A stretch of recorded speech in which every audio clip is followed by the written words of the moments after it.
After stopping at Macy's today, they were the first ones that said, let's put things on sale Friday. What did you observe today in the 2025 Macy's? Couple things. First, thank you so much for having me, and hope you had a great Thanksgiving. What I saw at Macy's, it's a different type of Black Friday than it was in the past. The reason why? Crowds and traffic, the buzz doesn't kick up until later in the day. And that's for a lot of retailers. Macy's opens at 6 a.m., but others open later. What did I see at Macy's that was different? 40% newness. Labubu is the hottest thing out there. Still hot. Still hot. There's a Pop Mart in-store shop at Macy's. The other things that are new and different at Macy's, different brands also. Whether it's cosmetics brands, they have a bunch of new cosmetics brands that are different. Whether it's also the engagement with newer brands like the Donna Karens of the world that are there, Rag & Bone that's there. It's been exciting to see the formation of it, but it's always promotional. And all the tracking we've done, we're not seeing a much different link between the level of promotions this year versus last year so far. So, I mean, retail analysts like Dana Telsey, this is arguably the most important day of the year. Super Bowl of the year for me. Super Bowl of the year for Dana. And clients are calling her and texting her all day, what are you seeing? Because they know she's out at the stores, and they want to know what she's seeing out there.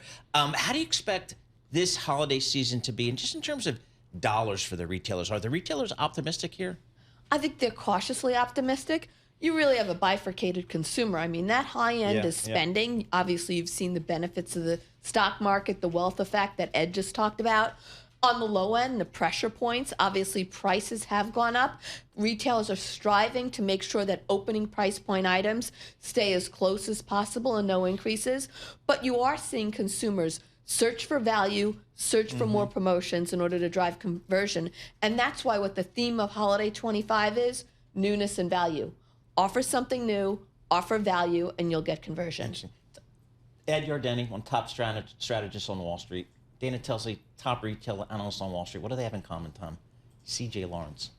What is it about that place? You were at place? C.J. Lawrence. I was at C.J. Lawrence. I didn't know that. See? I loved it. I didn't like it there. It was awesome place. Great people. The best research on Wall Street back in the day. It was like religion, folks. Crazy. Those of you younger don't understand this. You used to get things on paper. And there was that green ink of C.J. Lawrence, which had an authority like no one. Dana, is there one category that is going to drive this year's sales, or is it more broadly based, do you think? I think it's always about outerwear when it gets cold. It's about apparel. But you got some other new things out there. The Aura rings are very popular. See, I told you, Lisa, you got to get the Aura rings. Meta glasses are very popular. Really? And what about the Labubu dolls? Oh, man. For all ages and income levels. In the time we've got left, I want you to talk about your heritage. Fifth Avenue's getting blown up. Prada bought a zillion square feet. You got the whole Louis Vuitton with the rebuild with the carriage out front. And all that. You as a child standing in front of the Bergdorf Goodman windows, what was it like to be 4 and 5 years old?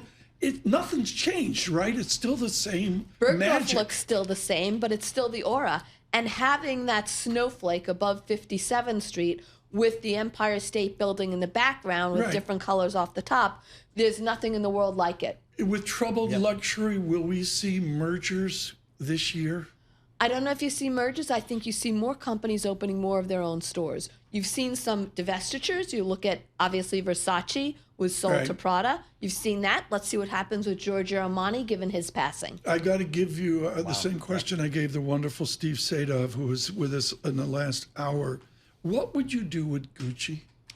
Oh, I think basically you need to bring Gucci back to its heritage and be able to update it and modernize it, whether different colors, different fabrics. You need to tell a communicative story virtually and visually and have brand ambassadors that everyone wants to follow. Do we have enough stores, or are we still shrinking the footprint of stores in this country? Where are we in that? Store footprint is basing out. We've already closed a lot of stores. If anything, stores may be smaller. There's new engagement, certainly with buy online, pickup in store, and their activations. You've seen it in luxury with the Christian Dior store that opened, with Hermes that opened, but you're even seeing it with other stores too. Check out Aritzia.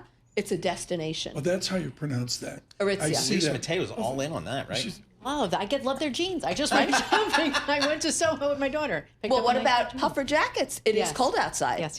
Puffer jackets? Wait, did Tommy, the interview just get taken over? Lisa Mateo's in charge now. so. love it, Paul mentioned this the other day. Still, for the haves, it's Summit. What's it called? Summit Hills Mall.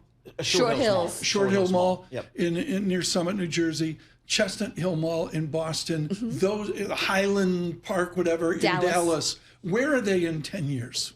They're going to be even more curated. They're going to have more special brands, and they're going to have more food and activities because people are going to want to gather there. That's what Jamie very Dimon did. special. Listen to Dana Telsey, put food and activities Yeah, at the JP exactly. Morgan building. You're single Best Buy here. We got to make some money. I think you're still going to see TJX do well. I like Steve Madden also. Steve Madden, please discuss that. He's Brown back? suede boots. They're back. They also have a Kurt Geiger acquisition that's going to add to sales and margins. Very exciting for 2026 and beyond.